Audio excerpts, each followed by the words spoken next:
Good afternoon, or good morning, or good evening, depending on where you are listening today. Thank you all for joining me today for the fourth of our Columbia CBIPS lectures on social justice and the AEC industry. I am Fenioski Peñamora, Executive Director of Columbia Center for Buildings, Infrastructure, and Public Space, and Edwin Howard Armstrong Professor of Civil Engineering and Engineering Mechanics at Columbia's Full Foundation School of Engineering and Applied Science. As the events of the last months have demonstrated, we are living during exceedingly challenging times, characterized by divides, distrust, and distancing. However far apart we have been, however far apart we currently are, we need to learn to come together, to be together, to act together for social, economic, and environmental justice. I hope that the event of these days bring better understanding of the injustices that exist and become a catalyst to bring about real change for all.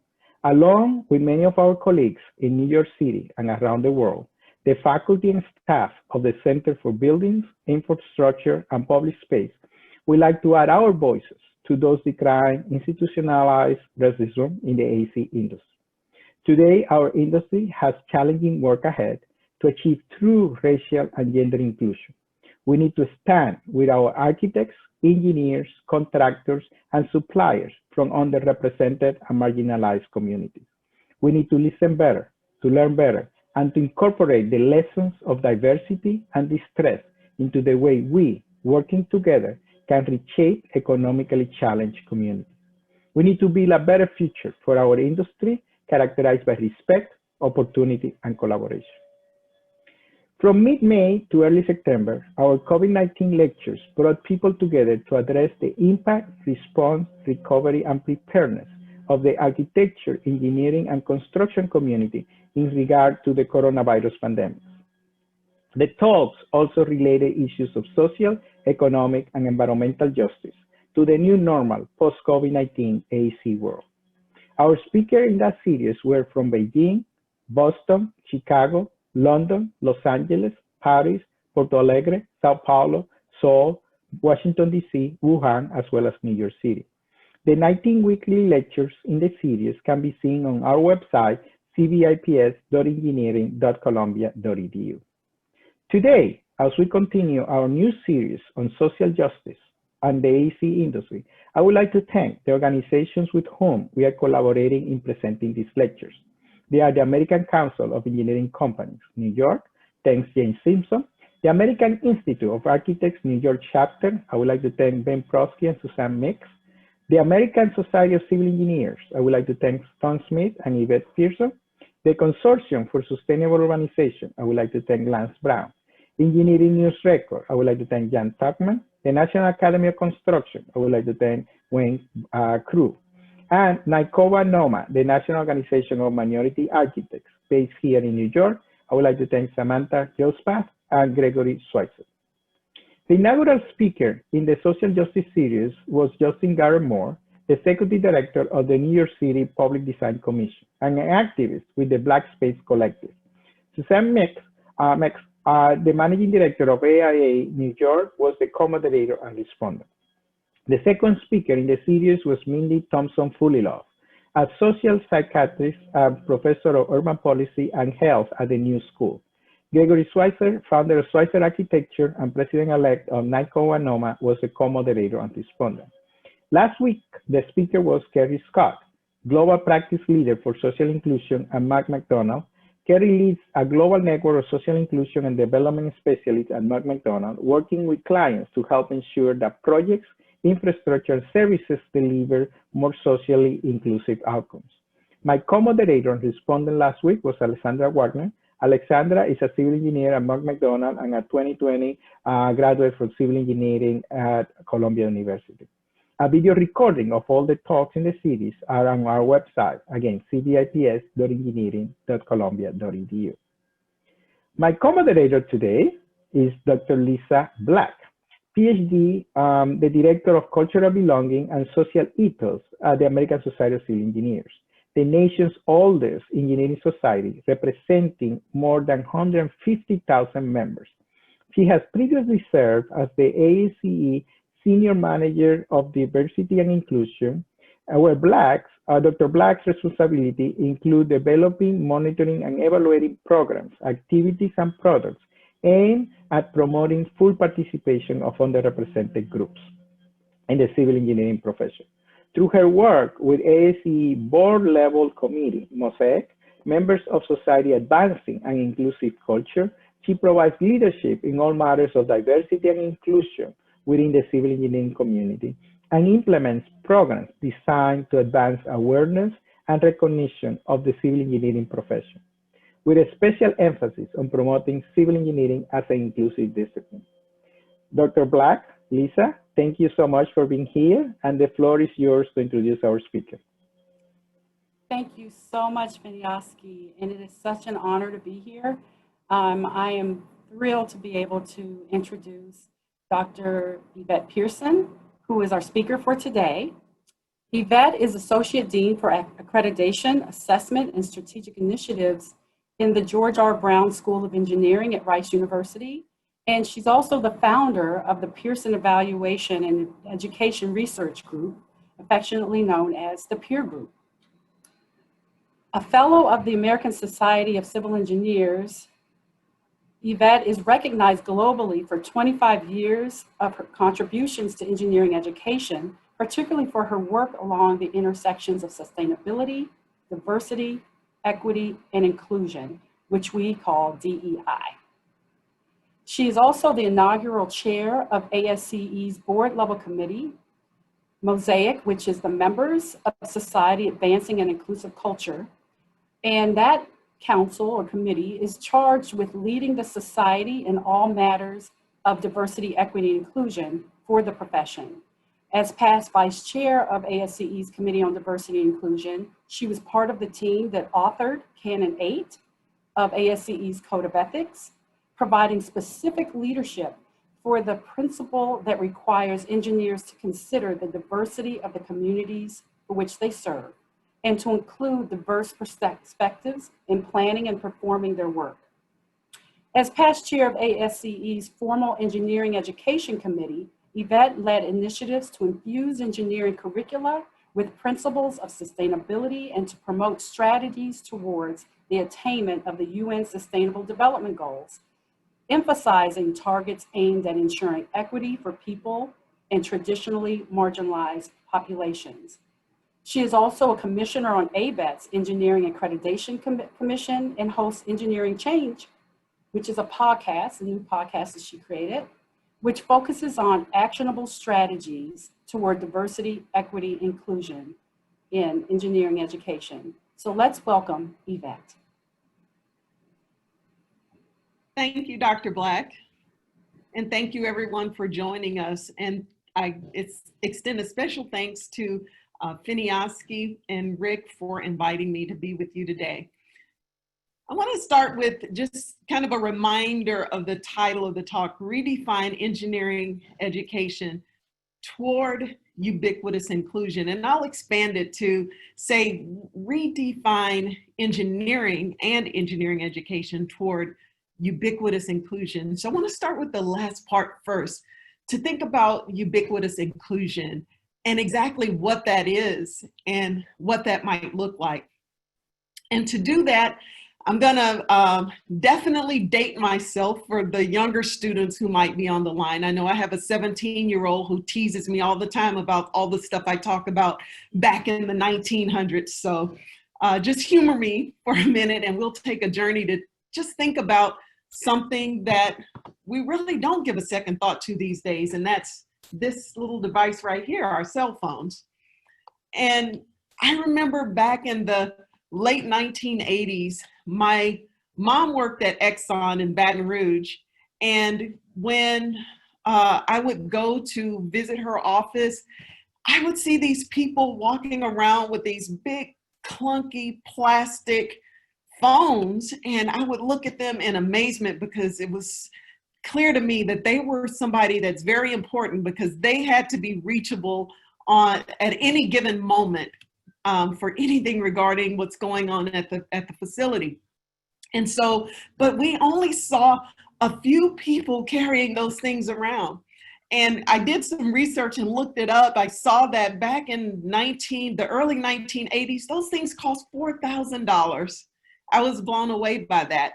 But then I fast forward to the early 1990s when I was in college and I got my first cell phone. And I don't know if any of you remember these Motorola bag phones that you could just plug into your, then what was called a cigarette lighter, in your car.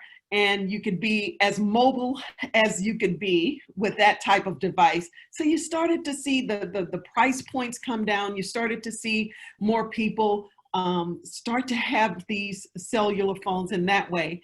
And then later on, of course, we saw the evolutions of the Blackberries, the flip phones, and then the smartphones. And I was looking at a 2019 study by Pew Research, and it pointed out that 96% of Americans own some sort of cell phone. Most of them in the high 90s, in the 90% range, are smartphones, but 96%. And so I said, I wonder if that varies across demographic groups. And sure enough, the number is pretty consistent across all the demographic groups that they show: gender, race, ethnicity, income, educational attainment, 96%. So it made me question, why have cell phones become ubiquitous in our society? And one thing is, they became more than communication devices. They became clocks or watches. They became clocks that you use with watches.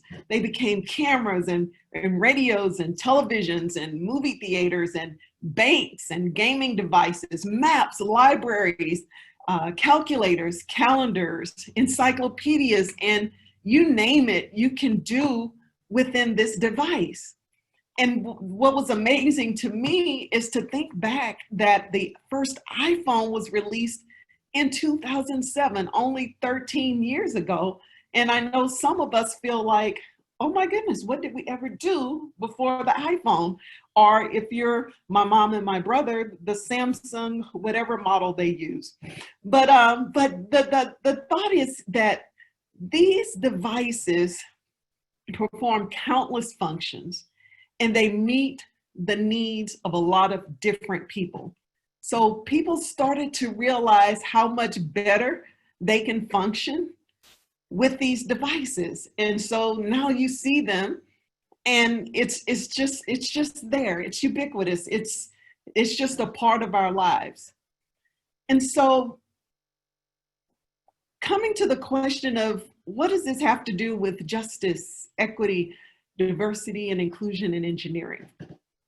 We need to get to the point where justice, equity, diversity, and inclusion, or I'll use JEDI here, where that's ubiquitous in engineering education and in engineering practice.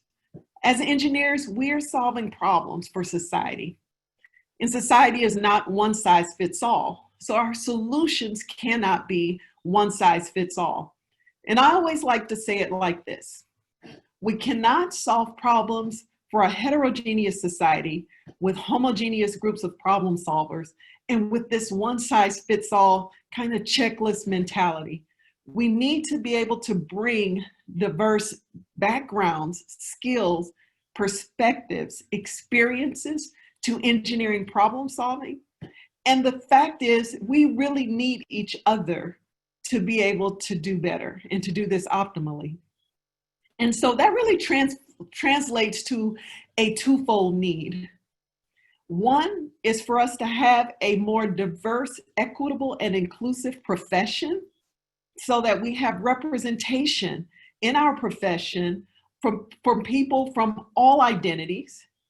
And then the second thing is, we need to make sure that our research, that our education, that our design, and that we're doing that according to best practices for JEDI, justice, equity, diversity, and inclusion. And so that leads me to discuss the need to redefine engineering and engineering education. You know, there's a well-known saying that if you keep doing the same thing, expecting a different outcome. It's the definition of insanity. My mom likes to say it this way: you keep doing what you're doing, you're going to keep getting what you're getting, or keep getting what you've got. And so that's why I think we need to redefine. We need to really change the game, flip the script on what we've been doing in engineering and engineering education so far. And so I want to break it down into 3 elements. That's re-image, who we see as engineers and what we see as engineering. De-silo our academic programs and our approach to problem solving.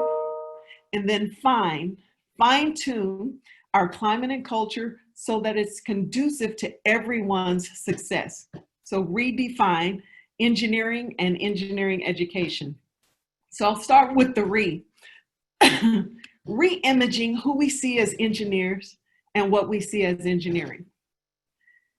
Back when I was living in Virginia a few years ago, I was a guest speaker for a middle school girls outreach program. And at the time, they had not, when they first planned the event, they had not even put an engineer on the agenda. At the time, my daughter was in middle school, and so I was getting ready to sign her up for the event. And we were asked to select the careers that the kids were most interested in. And that's when I noticed there was no engineer even on the page for her to select. And of course, I made a phone call and I was told, well, we didn't have any engineers. I'm like, you're right around the corner, 2 blocks away from the National Science Foundation, which is where I worked at the time. Like, I can get you engineers. Oh, well, we don't have any more slots. So long story short, they ended up having someone cancel, and then they had me come in to fill a slot. And I was able to go and speak with the young women about engineering. And so since nobody had gotten the chance to check the box that they were interested in engineering, I thought it would be good to start with an exercise to get a sense of their perception of engineers and engineering. And so I put up Post-it notes on the walls with different axes drawn. And I had different characteristics written at the ends of different axes. So I might have had, help people, don't help people on one axis, and then a team player versus working alone on another axis, or good communicators, not good communicators. So those sorts of characteristics. And then I gave all of the girls colored dots. After I explained all of the Post-it notes to them, I asked them to just take some time and look at each of the Post-its and go and put their colored dots on the wall where they felt that it represented engineers the most. And I was very, very hurt that largely, and I kind of knew it, but it hurt to see it show up on the paper. But we were largely perceived as people who did not help people. We were not good team players. We were not good communicators. And all of these things that we know that we definitely are to society. And so it led me to thinking about, wow, we have got to change our image. We've got to change our image. And so I did, and this was years ago. I've done it recently, and some things have changed, but not much. But if you do a Google search of the term engineering, by and large, you're going to come up with lots of inanimate objects, and they don't have any readily apparent connections to humanity. And so it reinforced what I saw in the exercise with the young women, and that is that there's this disconnect between what we do as engineers and humanity and how we serve society. And so we really need to change that image. And then I did a Google search for engineers to see, okay, let's see what we come up. Let's see if we can get some people to show up at least. And of course I did, but everyone looked white, or mostly everyone looked white. And I say that with air quotes because I know we can't judge anybody's race or ethnicity from an image, but the images do say something. The other thing I noticed, everybody's standing up. And I'm a civil engineer, and many of us on the line are civil engineers, but everybody's wearing a hard hat. And it's like, okay, when did the hard hat become the symbol for engineering, for all engineering? And so you see all of these different things, and you question, where do I show up? For me, as a Black woman with a disability, where do I show up in these images? And if we look around our academic programs, we see that we don't have strong representation. Well, I'm not going to say strong. We don't have the numeric representation of people from many traditionally marginalized identities across the board, whether we're looking at students, faculty, graduate students, undergraduate students, upper level administration. We're missing something here. And so that's something we have to definitely change. But I want us to think about this too. Not all of the imaging is visual. Sometimes what we see or what we encounter in a given environment, it speaks volumes about whether or not we belong. And I want to put it in the context of persons with disabilities. Imagine if you were a student who was blind, a student who, because of a medical mishap, couldn't speak above a whisper, who did not have the full use of your hands and couldn't use Braille like a lot of students who are blind. What would you do? Do you just say, well, I can't go to college. I can't do this. I can't do that. If you are determined to succeed and you say, no, I can do this, but then you encounter a campus climate that says otherwise, that's giving us the wrong image. It's not a visual image, but it's certainly a barrier. And I mentioned that specific example because there's a student, he's a graduate student right now in psychology at Auburn University at Montgomery. And his name is Logan. And I met Logan several years ago when he was an undergraduate student. And that was his story. When he started undergraduate school, he ran into barriers because of his unique cohort of disabilities. And one of the biggest challenges was learning and also being able to communicate his knowledge of mathematics. So he encountered mathematics as something that started out to be completely inaccessible to him. But he worked with a team of people at AUM's Learning Center, led by Ann Gully. And they together developed what's called now process-driven math. And it's an audio-based method of teaching and assessing mathematics. And it's proving to be just an excellent tool, not just for students with disabilities, but for students without disabilities. And so I bring that up as an example, and that's actually one of my research projects because I'm now partnering with them on the efficacy study of it. But I bring it up because a lot of times, again, the imaging is not just visual. It has to do with the barriers we encounter. And I'll talk more about that when I get to the climate and culture piece. But we have to be able to shift that image to say, yes, we can make mathematics accessible. Yes, we can make statics and dynamics and structures and everything else accessible so that it doesn't have to be a barrier. And so there are numerous other ways we can encounter those things.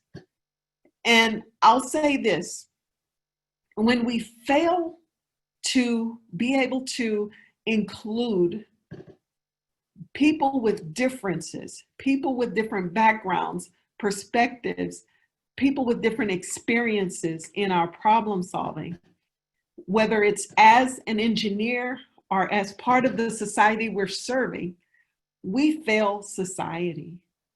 And so it shows up in the form of disparities in outcomes that we see relative to health, relative to economic well-being. We see it show up in housing. We see it show up in safety and accessibility. We see it show up in so many different ways. And so I want us to be cognizant of that as we move forward and as we teach our students, for those of us who are in academia, to really shift so that we have this perspective that justice, equity, diversity, and inclusion is just the way we do things. It's just built in. And that leads me to the second point. So that was re-image, who we see as engineers and what we see as engineering. The next point is to de-silo academic programs and our approaches to problem solving. The vast majority of our programs on university campuses are siloed. You take your engineering courses here, you take your math courses over there, your science courses are here, general ed courses are across campus somewhere, and that's where you find your social and behavioral sciences, and most people take it because it's required, or they're trying to balance out their calculus the first year or physics the first year. And sometimes we even submit engineering courses to be considered as general ed courses, but it's still done in a siloed way. And so I want us to think about how we de-silo these things. And I'd like to use as a starting point the 2014 report that the National Research Council published on convergence. And it talked about bringing different ways of thinking and knowing and doing together from various disciplines to be able to solve problems. And it led to NSF, the National Science Foundation, including convergence as one of its 10 big ideas not long thereafter. And from that, NSF has done a lot of things, but one of the most notable things is that it completely revamped and re-envisioned one of its flagship programs, the Engineering Research Center program, such that it stresses as a requirement this convergent approach that brings together not just the natural sciences and engineering and computing, but also the social and behavioral sciences, policy, and all of the disciplinary knowledge that we need along with community perspectives to be able to solve societal problems. And so that in itself, because everybody wants an ERC, is starting to have an impact to really reshape our bolster, for those of us who have been doing this for some time, to really bolster and reshape our approaches to research. And like I said, many of us in engineering education research, many of us who have done research in areas that have strong societal components have been doing it for some time. So it's great to see it becoming more mainstream, hopefully moving to being more ubiquitous. But we need to make sure our academic programs follow suit. Being able to have interdisciplinary degree programs that really merge or converge the knowledge from the different disciplines I mentioned. Making sure that it's not I know engineers as faculty, we think we can do it all. And sometimes we feel like we can, but we really can't. Sometimes we undervalue what our colleagues in social behavioral sciences and policy and other disciplines bring to the table. And so what we need to do, let's figure out how we can do this together. How can our non-engineering students get the knowledge from engineering that they need to inform their work? How can we better engage the knowledge from other disciplines to inform the way we do our work? And how can we do it in a really, truly collaborative, transdisciplinary way? And so the other thing I like to mention is the importance of the user or the community in this. So user-centered design. A lot of programs are starting to engage in this a bit more. And so that needs to become more widespread. Teaching our students how to include user perspectives, user experiences in their design work. and in their research as well. And so that's one thing that I really like about the UN Sustainable Development Goals, because if you look at the targets under each goal, you clearly see that the people are at the center. And then you also clearly see that these are not goals and challenges that engineers or scientists or medical professionals or policymakers are going to solve in vacuums or silos. It really needs everybody to come together to make the changes that we need to see. And then the other thing I like to bring up, and Lisa mentioned in my introduction, the ASCE's Code of Ethics. Many engineering societies have some elements of diversity, equity, and inclusion in their codes of ethics. What I like particularly about ASCE's is the very strong connection to our responsibility as professional engineers, as engineers, period, to society, to be able to consider the diversity of the community, those social, cultural, economic, and all of these other differences, considering that in our problem solving, and not only considering it, but including those diverse perspectives in how we do our work. And I always like to point to it as designing with and not just for communities. And then the final point, so we re-image who we see as engineers and what we see as engineering, de-silo our academic programs and our approach to problem solving. And then our final point is to fine-tune the culture and climate in our institutions, in our companies, in our government organizations, so that everyone can thrive. And in doing so, we need to attend to all aspects of climate and culture, the intellectual climate, the social climate, the emotional climate, and the physical climate. When we think about intellectual climate, there's data, there's research that shows that women and people of color are often given less technical assignments. They're given more service-laden workloads, so that when it comes time for a promotion or a raise, their trajectories don't look the same as their non-minority men counterparts. And so there has to be equity in the way that that's done.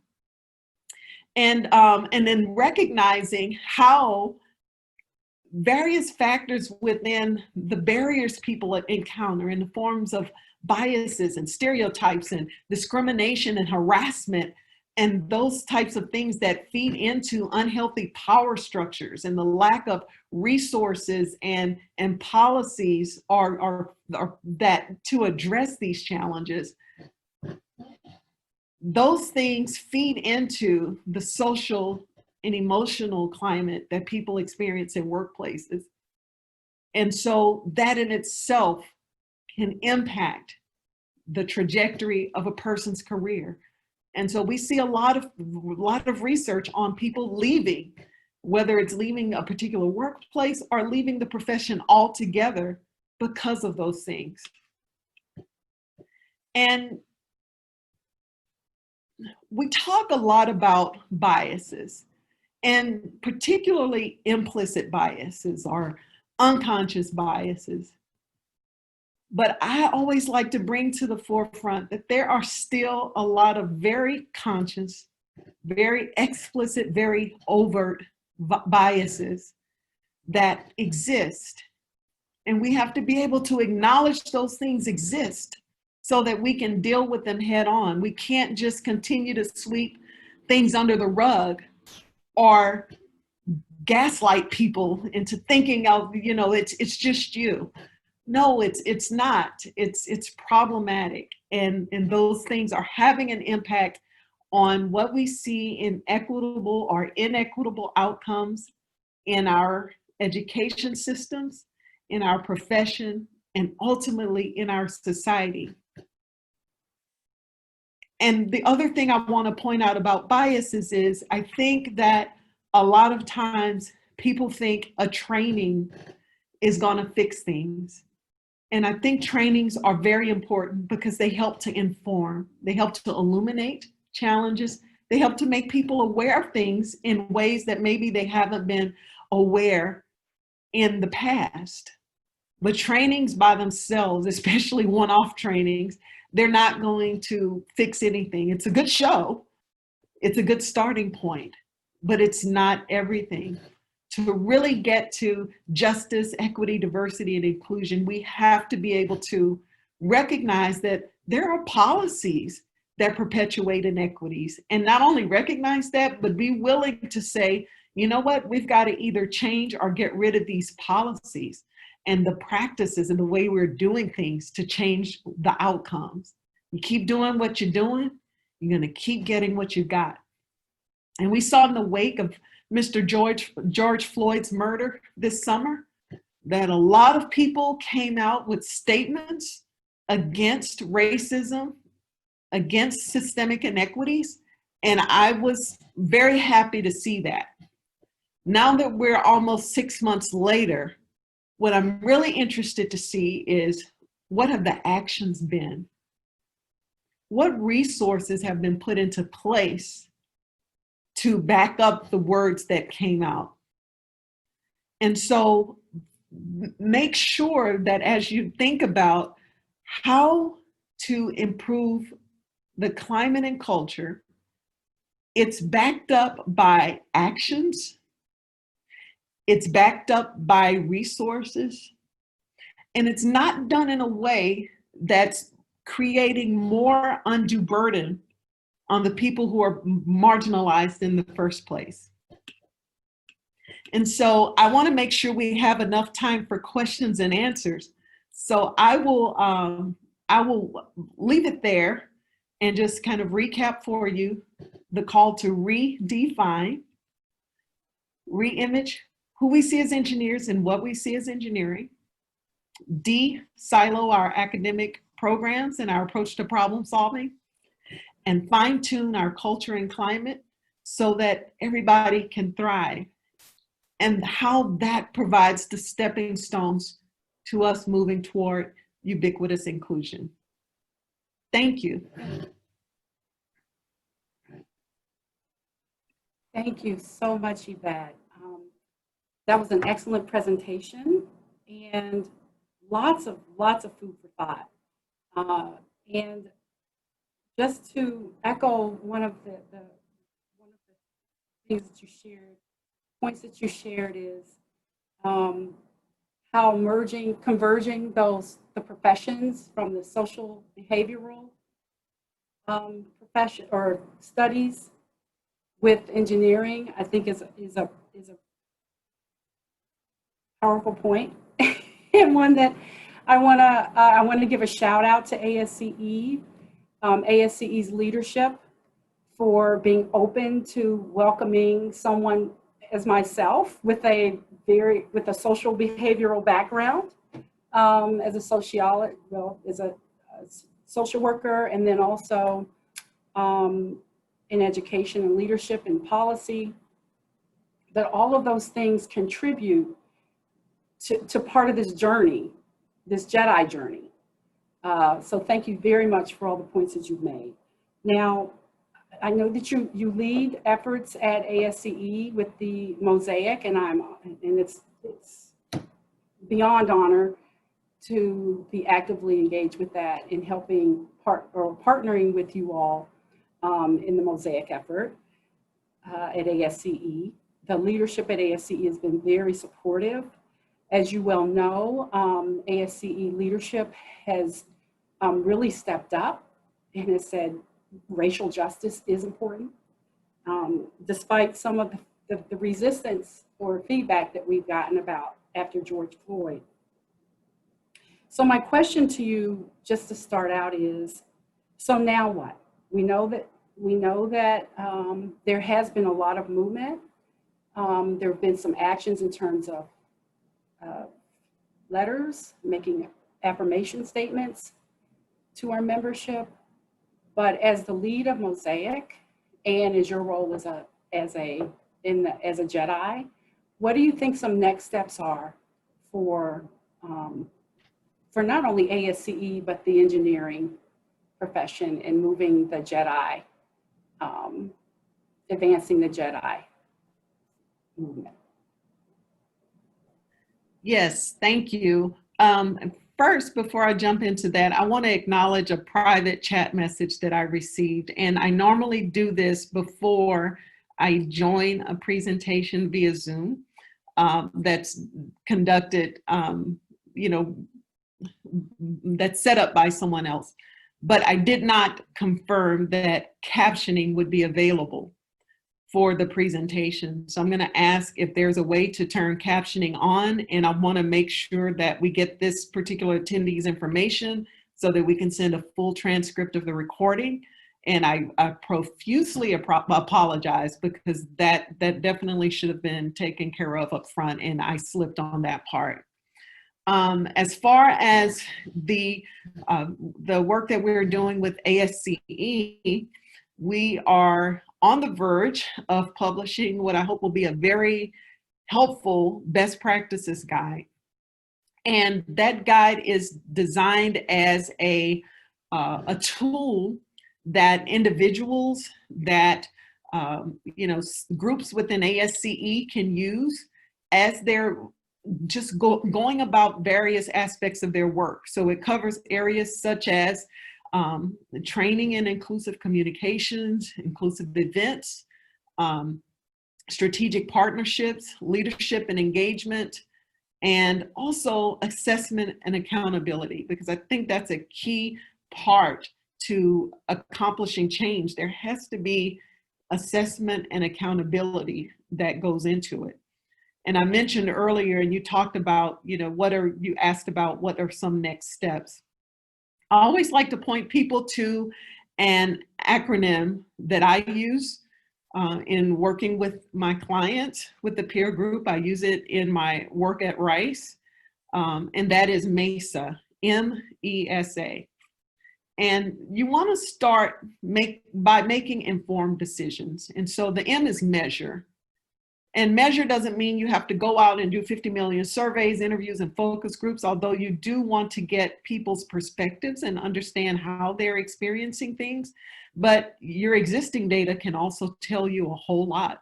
There's a study I'm working on right now at Rice in conjunction with a couple of other university partners that's looking to identify any gaps in equity that we see for graduate students of color.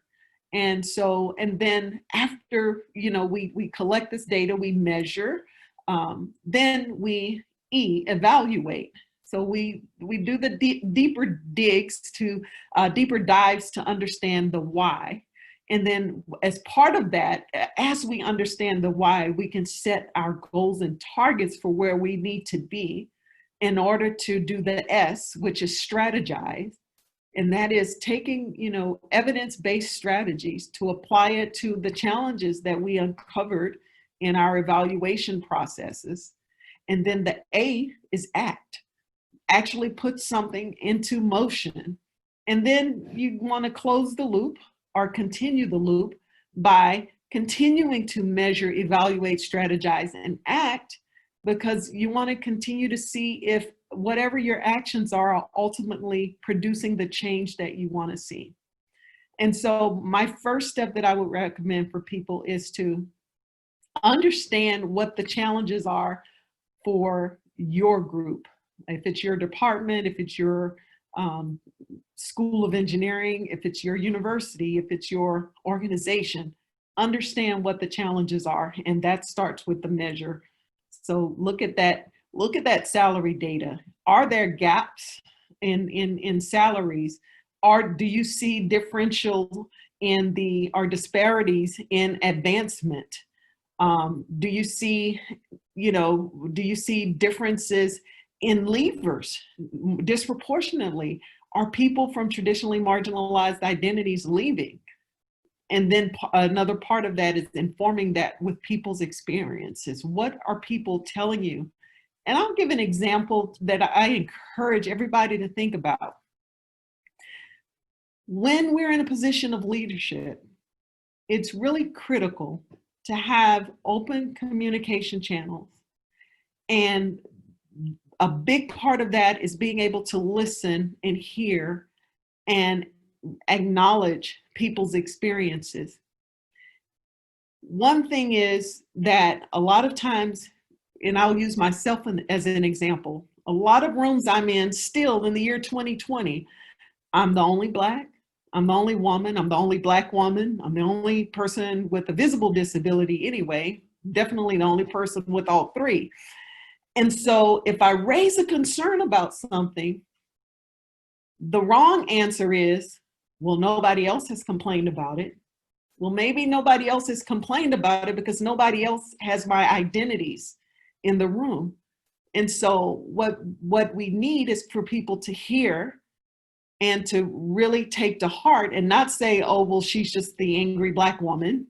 It's not that. No, understand that there are some things that go on in our environments and that a lot of them are not okay, and take responsibility as a leader to make sure that those things aren't accepted as business as usual.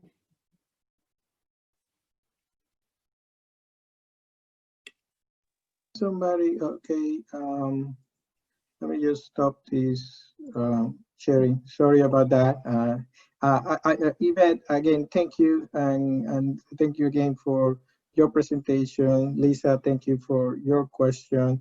And I also wanted to apologize for the lack of closed caption on this lecture series. Something that we have been working on. We have not solved it yet. I know that Rick Bell, the host in the chat, is transcribing as best as he could, but I know that this is something that is a serious issue that we should have resolved, and I apologize for this. The transcript also will be available after this, but that doesn't excuse the lack of closed caption. So again, thank you, and sorry to the participant that we are not providing this. And going to the questions, I think people were very taken by your kind of articulation of the challenges that we have in our profession in terms of how we communicate, how we present ourselves, and particularly how that has generated a perception of us and our profession and why we choose that profession. We do have a question from one of the participants coming actually from Finland, Julia Kausti.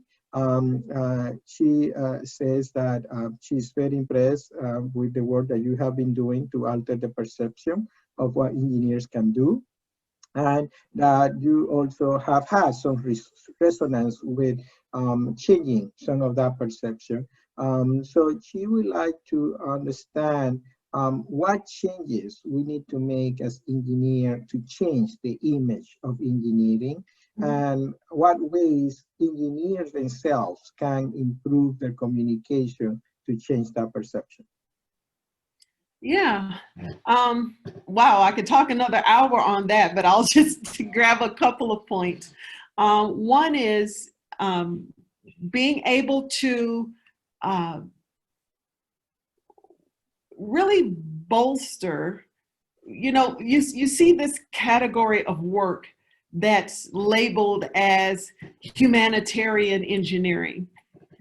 Studies show that young people today are really concerned about being able to have their lives make a difference. They want to know that if, what I'm going to do, what I'm going to study, the area I'm going to work in is going to make a difference in somebody's life. And so one thing we need to do is really bolster that part of our work. I think a lot of our work shows up as research for the sake of research. It's conveyed in terminology that's just not layman's language, so that people, even though we might be showing that we're doing this fabulous work, people don't get it. People don't have a good sense of what we do and the value that we bring. So I think one thing is to really show our work and the impacts of our work, no matter how technically involved it is, to really show how it's impacting society. Another thing is being able to I'm sorry, I lost my train of thought for a second. Being able to really listen to stakeholders and engage. And I'm thinking on the practice side of things, but in education as well. One of the things that shows up in the new ABET Engineering Accreditation Commission criteria that went into effect last fall is that engineers, we need to have our students, we need to demonstrate that our students can communicate with a range of audiences. And it's left up to the programs to define what the range of audiences is. And so I think sometimes we just want to stick with, well, they can communicate with fellow students, they can communicate with faculty, or they could go and present something at a conference, which is all good. But when I think, especially within the civil engineering profession, I think it's very important that students can communicate with all of those groups, but students need to be able to communicate with contractors. Students need to be able to communicate with people in the communities. And the communication is not just about conveying information. It's about hearing and receiving information and using information and being able to have a shared vision approach to problem solving rather than that buy-in approach. And so I think that's another place we need to have a huge shift. And it takes time. It's difficult because so many times the trust of the community has been betrayed. And so it's very hard sometimes to get that trust rebuilt, but it is something that is critically necessary if we're going to optimally meet the needs of society with our work. Thank you, Yvette, for that response. Now, earlier you also shared that your experience as a mom and introducing the although I'm sure your daughter, Amber, who's a lovely young lady, appreciates the fact that her mother is an engineer and you're a great role model for her. But Pat Natal asked the question of United Engineering Foundation. He asked the question, what do we need to do to be more effective in attracting a more diverse student population to STEM professions, however, especially in engineering?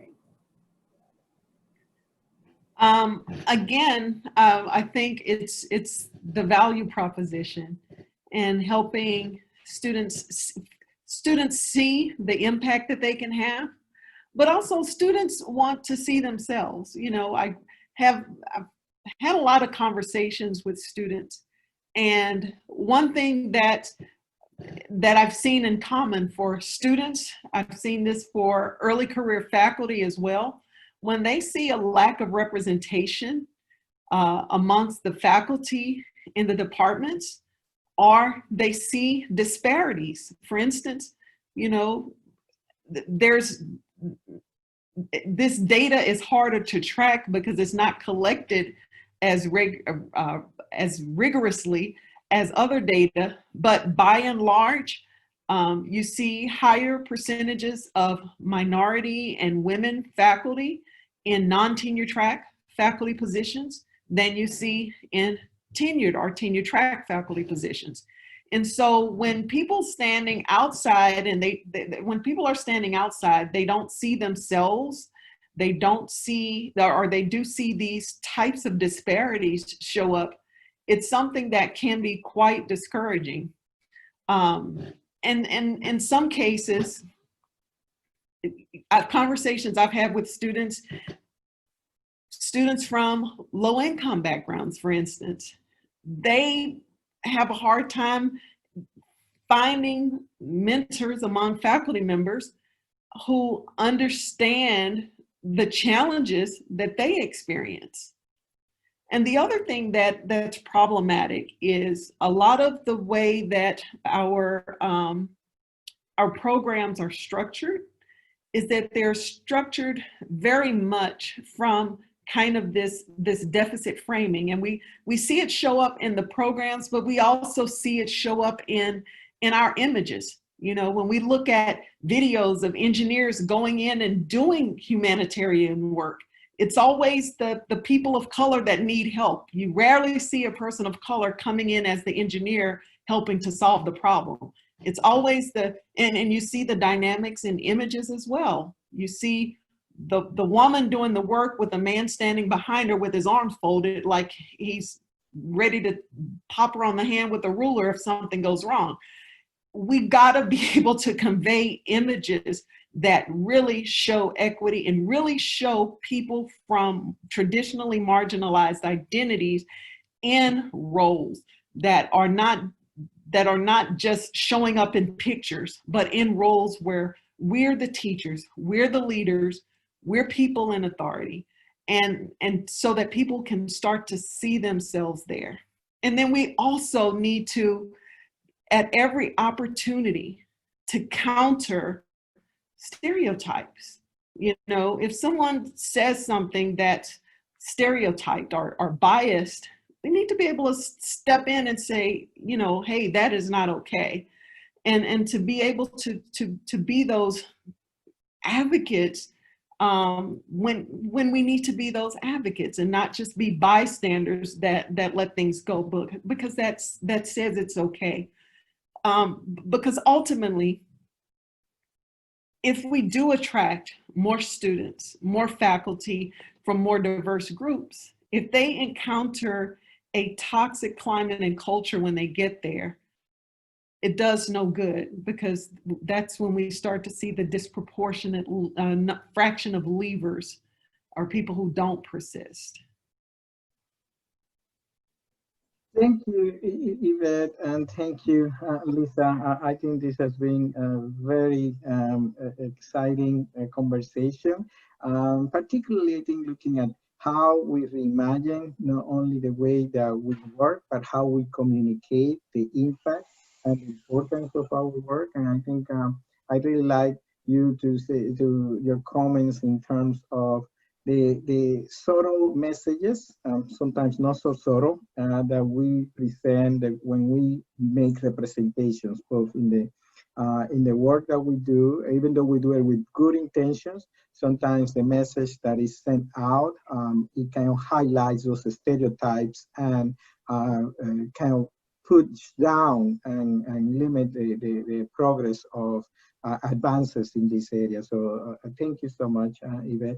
Thank you so much, Lisa, for all the work that you are doing at AEC and beyond. And it's good that you mentioned your background, that it shows and connects back to what Yvette was mentioning, that you need different disciplines, different way of thinking, in addition to the diversity in all the other forms in racial, ethnicity, abilities, gender, sexual orientation, and how you bring all that together in order to make the best, because problems are not kind of caught in a perfect fashion to be addressed only by one discipline and one area of knowledge, but it actually is a complex integrated way. So thank you so much for bringing that. And I also would like to thank the organizations that make all this possible: ACEC New York, AIA New York, ASCE. We have here both Lisa, and we also have Tom Smith in our as one of the attendees. CSU, ENR, NAC, NICOA, and NOMA. I also would like to thank the past speaker and co-moderators from both our series. Some of them are here today. Tom Smith, as I mentioned, Executive Director of the American Society of Civil Engineers. Thank you so much for all your support. Daniel Sarelli, New York City Chief Climate Policy Officer and Director of One NYC from the City of New York. thank you for being here. He did a wonderful presentation in the COVID-19 series, the same that Eric McFarlane, the Deputy Commissioner for Infrastructure and New York City Department of Design and Construction. We also have Terry Niemeyer, the Chairman of the Board of KCI Technologies and past Chairman of the American Council of Engineering Companies, who moderated the last series presentations in the future world vision of AEC. We also have Yves Michel, Project Executive and Chief Architect, the MTA Construction and Development, Patrick Natal, Vice President of McDonald, and Jasmine Iber, President of the Creative Exchange Lab in San Luis. Thank you all for being here with us today. I also would like to give a special thank you to all of you there in offices, agencies, and at home throughout New York City and around the world for taking time to listen today. Continuing education credits for architects have been requested. If you are seeking credits, please send your name by email at cbips@columbia.edu. I also would like to thank the team at Columbia Center for Buildings, Infrastructure, and Public Space, Michael Smith, David Chetanawa, and Rick Bell, with whom this program will not be possible. They are the one that makes everything works. Our speaker next week on Tuesday, October 20th, will be Kathleen Culhane, President and CEO of Non-Traditional Employment for Women, NEW. And our moderator is Chelsea Lamar, Executive Director of the Professional Women in Construction. Our speaker the following week on Tuesday, 10/27, will be Mark Garner, Principal at Jacqueline Garner Advocacy, Director of NYCOVA and NOMA, and Design Award Chair at AIA New York. And my co-moderator and responder will be Samantha Josbach, President of NYCOVA, NOMA, and founder of Studio 397. So stay tuned for the upcoming talks into the middle of November. Thank you again, all of you, for joining us today, and please stay well and safe. Thank you, Yvette. Thank you, Lisa, for joining us. Thank you so much, and thank you, everybody. Mm-hmm.